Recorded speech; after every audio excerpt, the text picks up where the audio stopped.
Hi all, MVP here. Hope you had a good trading week last week. I'm going to just take you through the way I saw the market using my FXcorrelator and now my new triple arrow system. So let's go through it. Okay, just want to quickly show you it. It is downloadable from my Trade to Win thread, as hopefully you know. Just go to Trade to Win, find me under Correlation, Forex Strategies and Principles, find MVP, I'm there, and you will find links to load this particular indicator that you see on the screen at this moment. It is really very simple. What I'm doing is based on 3 time frames. I set my FXcorrelator up to these settings here, as you can see them. And where you see an arrow pointing up, that means that that particular currency is above the dotted line for that particular setup and time frame. And if it's pointing down, it's below. It's very simple. It makes things a lot easier for making calls, and I recommend you try it. At least just give it a go and see what you think.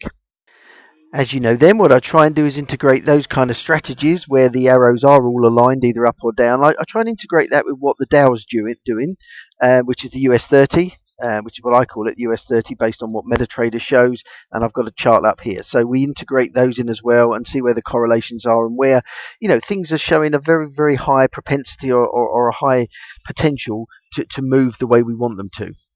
What I'm going to do now is talk you through some of the higher time frame charts for the week we just had, and just show you where the opportunities were.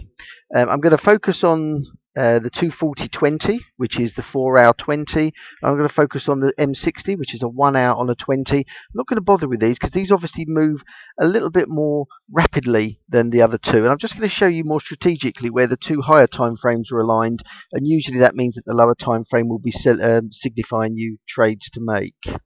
Okay, just to summarise then, the 240 on the 20 is a 4-hour 20. Here's a 4-hour 20 here, so that's going to be top left.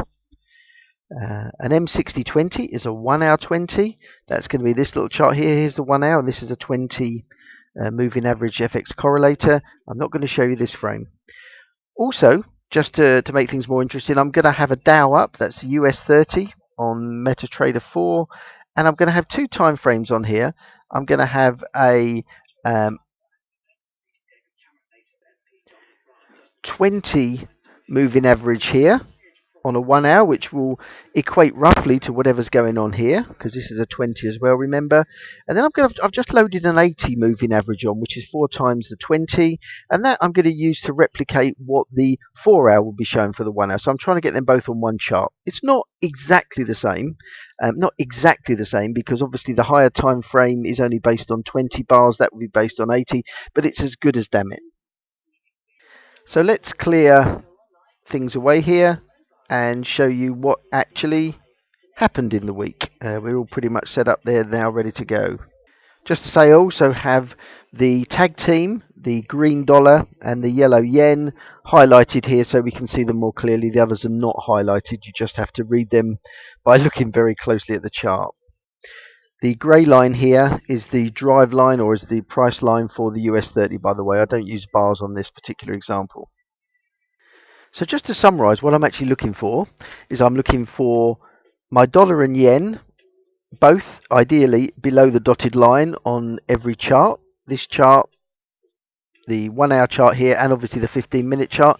And ideally what I'm looking for is for the US 30, the Dow, to be opposing those, and again above the moving average lines we stated. So when the Dow is driving up, I want to see the tag team driving down, and vice versa. And that's what I'm looking for during the week when I call a really good trade, when I call a trade which is going to hopefully deliver me some pips.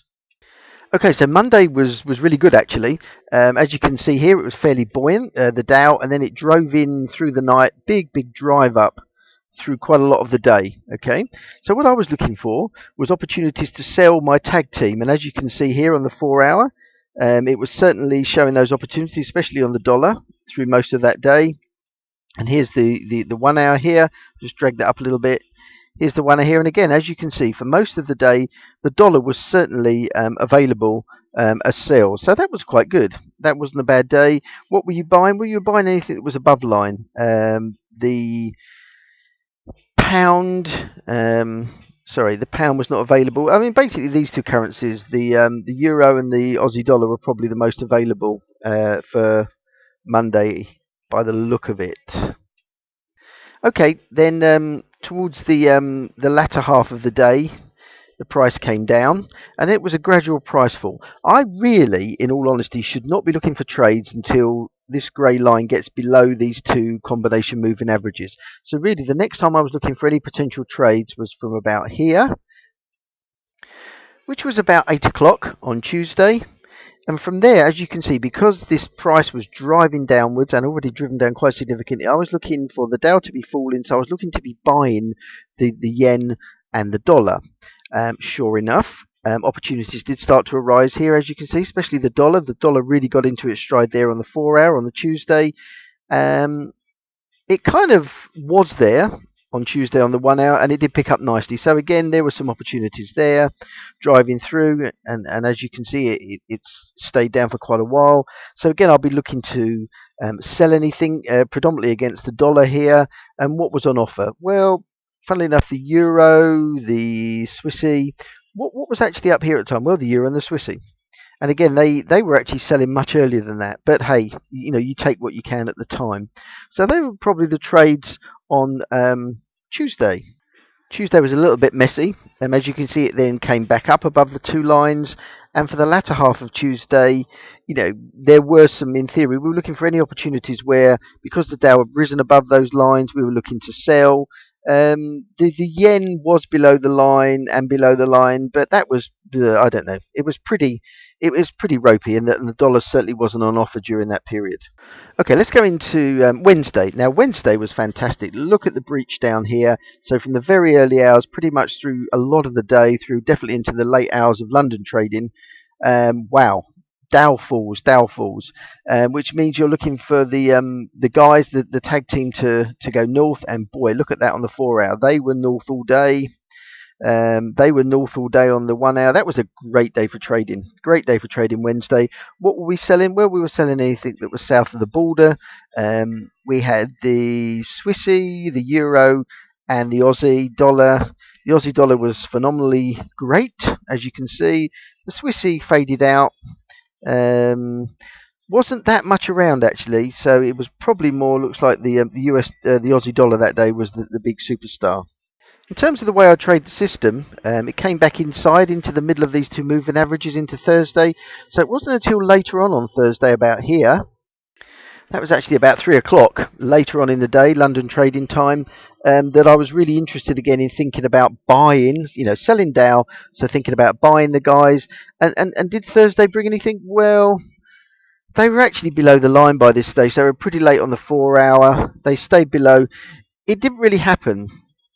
And there really was a disconnect between the markets. The yen and the dollar actually stayed very, very weak on Thursday, disconnecting with the market. So really there wasn't much on there that I should have been looking to trade. I probably was on my thread, but I shouldn't have been. You'll notice that into Friday, this selling below the line continued. As you can see, the Dow continued down. So it really was putting the pressure on to try and lift our two carry trade currencies. And sure enough, as you can see, the yen finally capitulated and came north in the late hours of Thursday into Friday. And it did the same. It came north virtually at midnight. So there were some buys on the yen. The dollar was a little bit later into the game here, but it didn't make it. So it was only the yen on offer. And I think there was some nice trades to be had here. We had the Aussie dollar below the line. We had the blue euro there. Euro yen's quite a popular trade. And the euro was below the line. So, yep, euro yen would have been quite nice early hours if you were an overnight trader. A few other things there, but nothing of particular to look at. And then Friday, it came back up. So there were some potentially some buys on the Dow there. But for me, because it hadn't gone above this line, I wasn't that interested. Okay, that's it from me. Time's up. Have a great trading week next week. Signing off. Cheers.